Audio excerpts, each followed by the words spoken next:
నమస్తే, welcome to Nationalist hub. America Israel మధ్య సత్సంబంధాలు ఉన్నటువంటి మాట ప్రపంచం మొత్తానికి తెలుసు.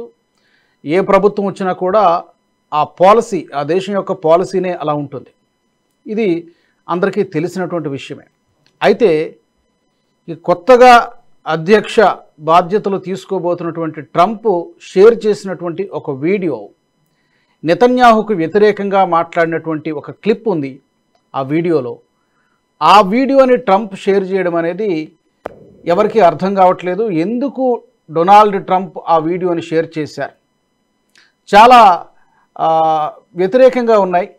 బెంజమిన్ నెతన్యాహు పట్ల డీప్ డార్క్ అని మాట్లాడుతూ సన్ ఆఫ్ ఏ BITCH అనేటువంటి వర్డ్, అభ్యంతరకరమైనటువంటి పదం అది. ఒక ప్రొఫెసర్ మాట్లాడుతూ బెంజమిన్ నెతన్యాహును ఉద్దేశించి ఆ మాటలు మాట్లాడారు. ఆ ఇంటర్వ్యూ చేస్తున్నది కూడా ట్రంప్కి సన్నిహితుడే అని చెబుతూ ఉన్నారు. మరి ఆ అభిప్రాయంతో ట్రంప్ ఏకీభవిస్తున్నారా? ఒక విధంగా చెప్పాలంటే ప్రపంచం మొత్తం కూడా ట్రంప్ రాక కోసం 20వ తారీఖున అతను బాధ్యతలు తీసుకోబోతున్నారు. ట్రంప్ రాక కోసం అగ్రదేశాలతో పాటు చిన్న చిన్న దేశాలన్నీ కూడా ఎదురు చూస్తున్నాయి. ఇతను వచ్చి ఎలాంటి నిర్ణయాలు తీసుకుంటారు, ఏ దేశం పట్ల తన వైఖరి ఎలా ఉండబోతోంది, ఇవన్నీ కూడా ఆసక్తిగా ఎదురు చూస్తున్నటువంటి పరిస్థితి. ఇప్పుడు బెంజమిన్ నెతన్యాహుకి ట్రంప్కి ఏమైనా చెడిందా? ఒకవేళ చెడితే ఎక్కడ చెడింది? లేదంటే పొరపాటున అందులో ఏముందో చూడకుండా అది షేర్ చేయడం జరిగిందా? అలా జరిగేటువంటి అవకాశం చాలా తక్కువ. అసలు ఏం జరుగుతోంది? Let's discuss. నాతో జాయిన్ అవుతున్నారు రాజకీయ విశ్లేషకులు పేకేటి ప్రసాద్ గారు. ప్రసాద్ గారు నమస్తే అండి. నమస్కారం రాజు గారు. నమస్తే. ఏంటి అసలు మనం ఎక్స్పెక్ట్ చేయం బేసిక్గా డొనాల్డ్ ట్రంప్ నుంచి. అఫ్కోర్స్ అతను ఏం మాట్లాడినా సంచలనమే అవుతుంది ఈ మధ్యకాలంలో. మొదటి నుంచి కూడా అతని వైఖరి కూడా అలాగే ఉంటుంది. అయితే ఇజ్రాయిల్ పట్ల, ముఖ్యంగా బెంజమిన్ నెతన్యాహు పట్ల అలాంటి వీడియో షేర్ చేయడం అనేది, తర్వాత దాని గురించి ఎలాంటి వివరణ కూడా లేకపోవడం, జనరల్గా పొరపాటును చేస్తుంటే కనుక వెంటనే దాన్ని డిలీట్ చేయడమో, లేకపోతే దానికి ఏ కాంటెక్స్లో మాట్లాడిందో అని దానికి వివరణ ఇవ్వడం జరుగుతుంది. అలాంటిది ఏమీ లేకుండా సైలెంట్గా ఉన్నారంటే మనకి ఇది ఏం సూచిస్తుంది? What does it indicate? మొదటిగా నేషనలిస్ట్ హబ్ ప్రేక్షకులందరికీ నమస్కారం అండి. సో ట్రంప్ దగ్గర నుంచి ఏంటంటే ముఖ్యమైనది always expect the unexpected. So ఇది మనం ఒక థంబ్ రూల్ గా పెట్టుకోవాలి ఎప్పుడు కానీ మన వీరి దగ్గర నుంచి, ట్రంప్ దగ్గర నుంచి. Unpredictable, totally unpredictable. అయితే మనం అందరం అనుకుంటాము ఇజ్రాయెల్ కి అసలు చాలా సపోర్ట్, స్ట్రాంగెస్ట్ సపోర్టర్ ఎవరైనా ఉన్నారంటే US. అటువంటప్పుడు ఎందుకు ఇలా చేశాడు అనేది మనం చూసుకుంటే ఒక 4 ముఖ్య కారణాలు అనిపిస్తోందండి. సో ఇక్కడ యాక్చువల్ చూసుకుంటే ట్రంప్ గారి మొదటి టర్మ్ లో అసలు వారు ఇజ్రాయెల్ కి ఎంత ఫేవర్ చేశారంటే బహుశా మిగతా ఏ ప్రెసిడెంట్ చేయనన్ని ఫేవర్స్ చేశారు. సో ఒకటి చూసుకుంటే ఈ అమెరికన్ ఎంబసీ ఏదైతే వాళ్ళ టెల్ అవీవ్లో ఉండేదో అది జెరూసలేంకి షిఫ్ట్ చేశారు. అంటే జెరూసలేం దగ్గర ఇప్పుడు కాంట్రవర్సీ ఫైట్లు అవుతుంది, అటువంటి అక్కడ షిఫ్ట్ చేశారు. ఇంకోటి గోలన్ హైట్స్, అంటే దాని మీద ఇక్కడ యోధులు, క్రైస్తవులు, మొహమ్మదీయులు అందరు మావి అనుకున్న దాని మీద అసలు ఇది ఇజ్రాయెల్ వాళ్ళదే అనే ఒక ఇది కూడా చెప్పారు. దాంతో పాటు అసలు బరాక్ ఒబామా టర్మ్ లో ఈ ఇరాన్ తో కుదుర్చుకున్న న్యూక్లియర్ డీల్ ఏదైతే ఉందో అది కూడా క్యాన్సిల్ చేసేసారు. అంటే అసలు మొత్తం ఫుల్ ఫేవరబుల్ గా ఇజ్రాయెల్ కు ఉన్నప్పటికీ ఆయనకి ఒక బాధ కలిగించిన అంశం ఒకటి జరిగింది. అది ఏమైందంటే ఎప్పుడైతే ఈ మనకి US ఎలక్షన్ అయిన తర్వాత బైడెన్ గెలిచారో, ఇక్కడ ఇది ముఖ్యమైన కారణం. యాక్చువల్లీ ఇది పలు సందర్భాల్లో ట్రంప్ గారు కూడా చెప్పారు, ఎప్పుడైతే నేను ఇంత చేశాను ఇజ్రాయెల్ వాళ్ళకి, అయినా బైడెన్ గెలిచిన తర్వాత ఫస్ట్ కంగ్రాచులేట్ చేసిన వ్యక్తుల్లో నేతన్యాహు. అంటే బెంజమిన్ నేతన్యాహు బీబీ అంటారు, బీబీ ఫస్ట్ చేశాడు ఇలా అంటారు. సో దానికి అంటే కొంచెము బాగా అక్కడ హర్ట్ అయినట్టు అనిపించింది. అది పర్సనల్ రీజన్ అదొకటి. సో దాని తర్వాత మళ్ళీ ఎలక్షన్స్ తో అంతకంటే ముందు మాట్లాడడము ఇవన్నీ జరిగినప్పటికీ కూడా అదొక రీజన్. ఇంకోటి ఏంటంటే ట్రంప్ గారికి పర్సనల్లీ చూసుకుంటే వారి అల్లుడు ఇవాంకా ట్రంప్ హస్బెండ్ ఎవరైతే ఉన్నారో ఆయనది ఒక మ్యూచువల్ ఫండ్స్ కంపెనీ లాంటిది ఫైనాన్షియల్ దాంట్లో సౌదీ గవర్నమెంట్ సౌదీ వాళ్ళు ఒక ఎఫినిటీ పార్ట్నర్స్ అని ఒకటి ఉంది, దాంట్లో సౌదీ వాళ్ళు ఒక $2 బిలియన్ ఇన్వెస్ట్ చేశారు. సో అది చేసిన తర్వాత ఏమైందంటే ఇప్పుడు ట్రంప్ గారికి ఏంటంటే సరే ఇప్పుడు కొంచెం స్ట్రాటజిక్ కొంచెం పర్సనల్ ఆయనకు ఉన్నప్పటికీ కూడా కొంచెం ఎక్కువ ఇజ్రాయెల్ సైడ్ టిల్ట్ కాకుండా కొంచెం నేను న్యూట్రల్ గా ఉన్నాను అని ఆయన పొజిషన్ చేసుకునే ఒక అవకాశంగా చూశారు దీన్ని. ఇది ఒకటి. సో ఇంకోటి ఏంటంటే మూడవది వీళ్ళ ఎప్పుడు ఫోకస్ పర్టికులర్ ట్రంప్ కానివ్వండి నేతన్యాహూది కానివ్వండి దీని మీద ఎక్కువ ఏంటంటే ఈ ఇరాన్ ని ఇది చేయడము. కానీ వచ్చేసరికి ఏంటంటే పాలిస్తీనా దగ్గరలో నేతన్యాహు అప్రోచ్ ఏముందంటే నేను పాలిస్తాన్ ల్యాండ్ తీసేసుకోవాలని ట్రంప్ దానికి వ్యతిరేకంగా ఉంది.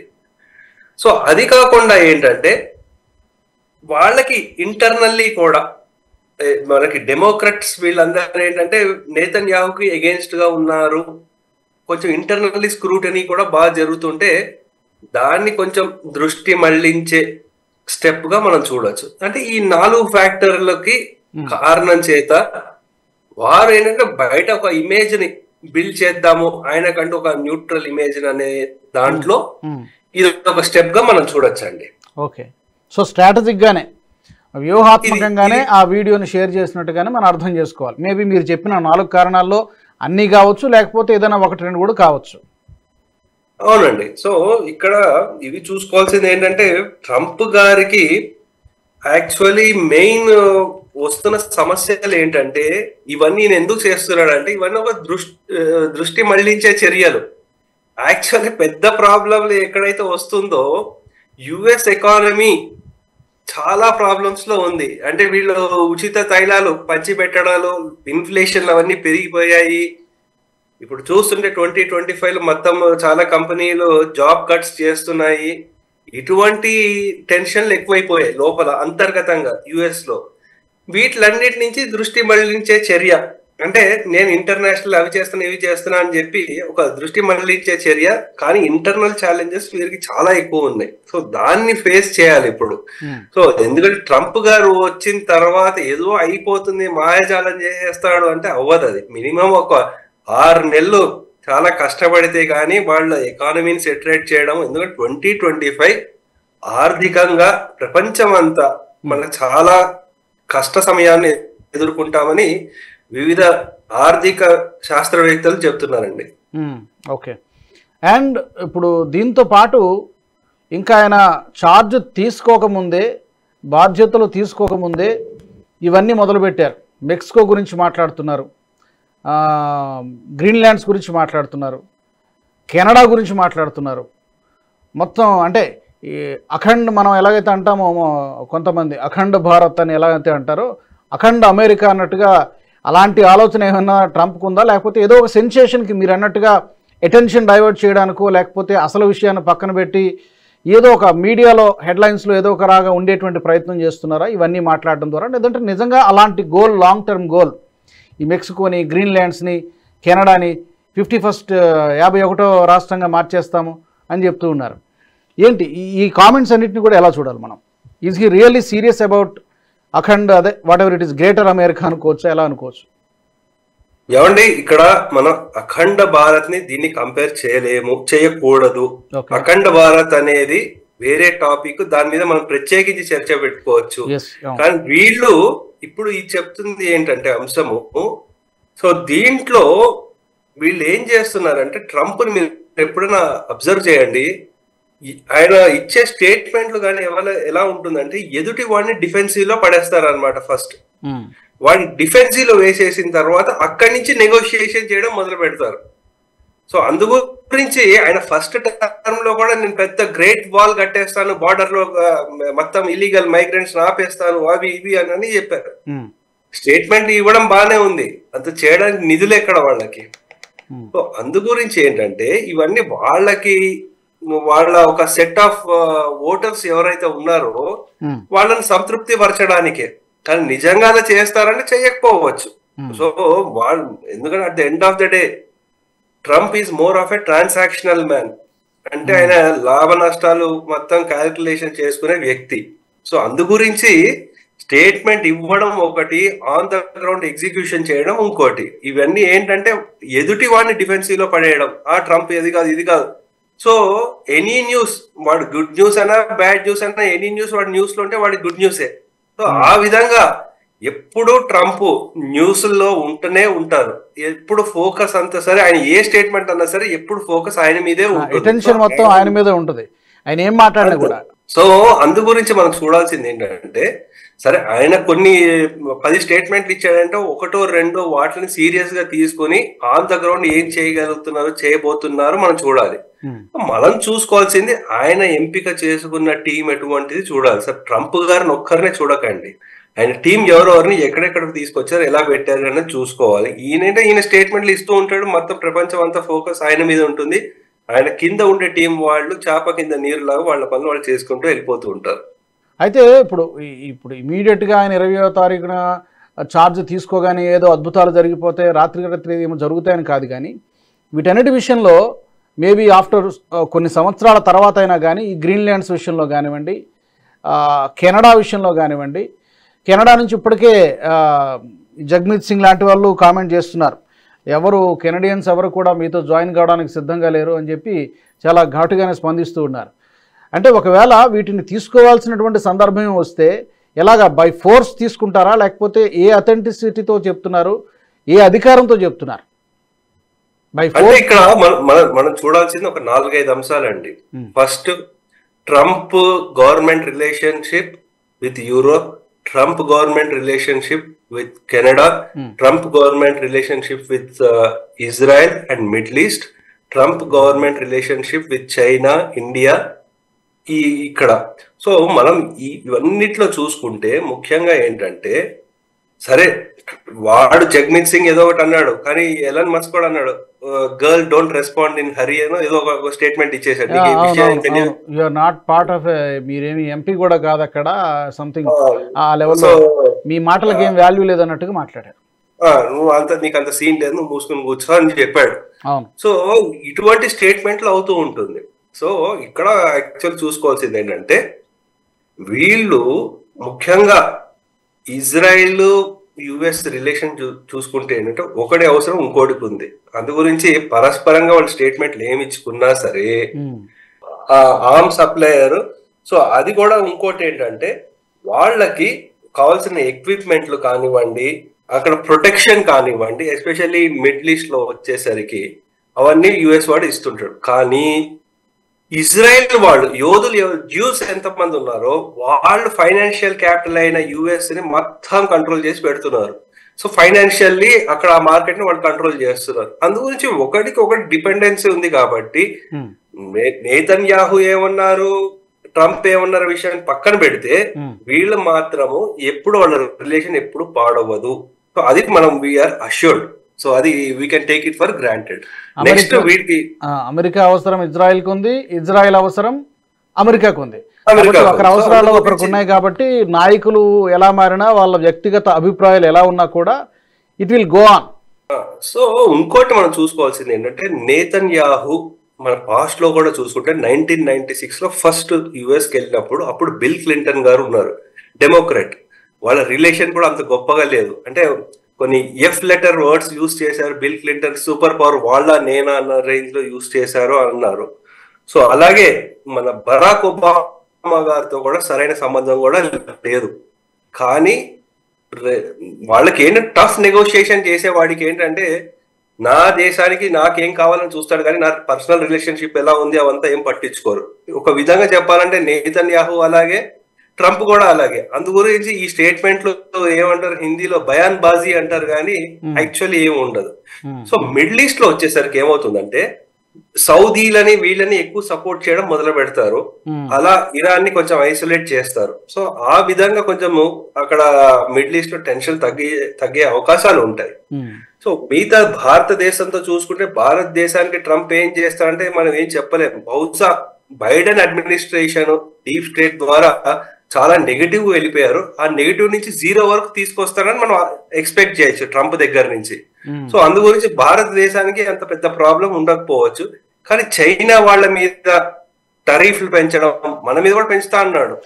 మనకి భారత్ విషయంలో కూడా చెప్పారు కదా, if they taxes we tax them, అంతే. సో అదొకటి ఉంది. ఇంకోటి ఏంటంటే మనకి ఒక ఎక్స్పెక్టేషన్ ఏమనుకోవచ్చు అంటే, సరే అక్కడ ఉండేవాళ్ళు వాళ్ళ టీంలో ఉండేవాళ్ళు చాలా మంది భారతీయ సంతతికి చెందిన వారే కాబట్టి కొంచెం ఏమైనా మనకి సాఫ్ట్ కార్నర్ ఏమైనా ఉంటుందేమో అని ఒక ఆశ పెట్టుకోవచ్చు. దాని మించి ఇంకేం పెట్టుకోకర్లేదు. ఎందుకంటే వీసాలు ఇటువంటివన్నీ ఇక్కడ ఇండియాలో ఉండే ఫార్మా కంపెనీస్ కి చాలా టైట్ చేస్తాడు. సో ఎందుకంటే జనరిక్ మెడిసిన్స్, ఎందుకంటే అక్కడ ఫార్మా కంపెనీస్, ఈ మనకి ఇక్కడ ఫార్మా కంపెనీ మీద చాలా మటుకు FDI అది ఇది అని చెప్పి చాలా జరిగింది. అది కంటిన్యూ అవుతుంది.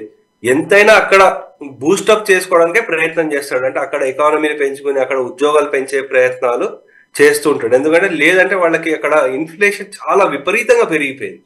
సో ఎటొచ్చి ఇక్కడ ఏంటంటే పాకిస్తాన్కి ఏదైతే ఫండింగ్ అయితే ఇస్తున్నారో, సో 50 మిలియన్ ఎంతో ఇచ్చారో అవన్నీ అటువంటి ఈ ఏవైతే ఉన్నాయో ఫండింగ్ అవన్నీ కట్ చేస్తాడు. అలాగే నేటో దాంట్లో యూరోపియన్ కంట్రీలో ముఖ్య పాత్ర ఎవరిదైతే ఉందో దానికి కూడా ఫండింగ్ కట్ చేసే అవకాశాలు చాలా ఉంటుంది. అందు గురించి నాటో కూడా అంత బలం ఏమి ఉండకపోవచ్చు. కెనడా అంటారా, కెనడాని అలా రెచ్చగొడుతూ ఉంటాడు అంతేగాని దాన్ని ఏదో తీసేసుకుంటాడు అలా అయ్యే అవకాశాలు అయితే చాలా తక్కువ అనిపిస్తున్నాయి. సో అందు గురించి అదే చెప్తాను కదా, మనం ప్రతి స్టేట్మెంట్ అలా చూడక్కర్లేదు. ఒక్కొక్క దాన్ని ఒక్కొక్క ఆ సందర్భాన్ని బట్టి మనం చూసుకోవాలండి. అయితే ఇప్పుడు మీరు అన్నట్టుగా ముందు స్టార్టింగ్లోనే అన్నట్టుగా ఈజ్ అన్ప్రెడిక్టబుల్ అన్నట్టుగానే ఉన్నాడు. ఎందుకంటే ఎన్నికల సమయంలో Modi is my best friend అన్నటువంటి వ్యక్తి ఇప్పుడు మరి ఆహ్వానం ఏం లేదు వాస్తవానికి. మరి అటువైపు జిన్పింగ్ మాత్రం ఆహ్వానించారు. ఇది ఎలాంటి స్ట్రాటజీనో అర్థం కావట్లేదు. అండ్ ఈ టారిఫ్ల విషయంలో, ట్యాక్సులు వేసే విషయంలో కూడా చాలా అఫ్కోర్స్ అది ఏ దేశం విషయంలోనైనా అలాగే ఉంటుంది, అందులో ఏం మినహాయింపులే ఉండవు అనుకోండి. చాలా అన్ప్రెడిక్టబుల్గానే ఉంది ఈ విషయంలో. భారత్ విషయంలో కూడా మీరు అన్నట్టుగా మనకేదో ఫేవర్ చేస్తారు అనుకోవడానికి అవకాశం లేదు.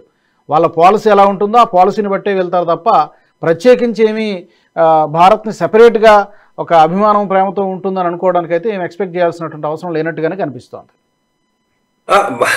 ఒకటి ట్రంప్కి ఏంటంటే శత్రువులు మిత్రులు పరస్పరం అలా చేంజ్ అయిపోతూ ఉంటారు. ఎవరు ఎక్స్పెక్ట్ చేశారండి ఇతను వెళ్ళి నార్త్ కొరియాలో అతన్ని కలుస్తాడని, వాళ్ళ డిక్టేటర్ని కలుస్తాడని.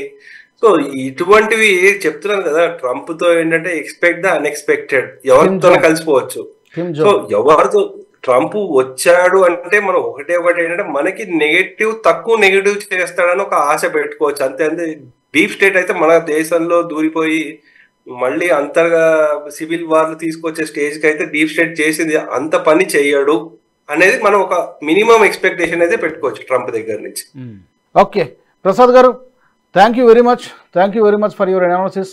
మనం అందరం కూడా 20వ తారీఖు తర్వాత ఏం జరగబోతుందో చూడాలి. అతను వచ్చిన తర్వాత ట్రంప్ బాధ్యతలు తీసుకున్న తర్వాత పాలసీస్ విషయంలో కానీ, కెనడా విషయంలో కానీ, భారత్ విషయంలో కానీ ఎలాంటి నిర్ణయాలు తీసుకుంటారు. ఇజ్రాయెల్ విషయంలో ముఖ్యంగా ఈ యుద్ధం ఆగిపోతుందా లేకపోతే ఇంకా కొనసాగేటువంటి అవకాశం ఉంటుందా? మరి ట్రంప్ ఇప్పటికే హమాస్కి హెచ్చరిక కూడా జారీ చేయడం జరిగింది, నేను వచ్చేలోపు ఆ బందీలందరినీ కూడా విడుదల చేయాలి, లేకపోతే విశ్వరూపం చూపిస్తాను అన్నట్టుగా మాట్లాడడం కూడా జరిగింది. తాజాగా మరోసారి అదే హెచ్చరికను రిపీట్ కూడా చేయడం జరిగింది. So we have to wait and see. ఈ వీడియో మీకు నచ్చినట్టయితే లైక్ చేయండి, షేర్ చేయండి, బెల్ బటన్పై క్లిక్ చేయడం మర్చిపోవద్దు.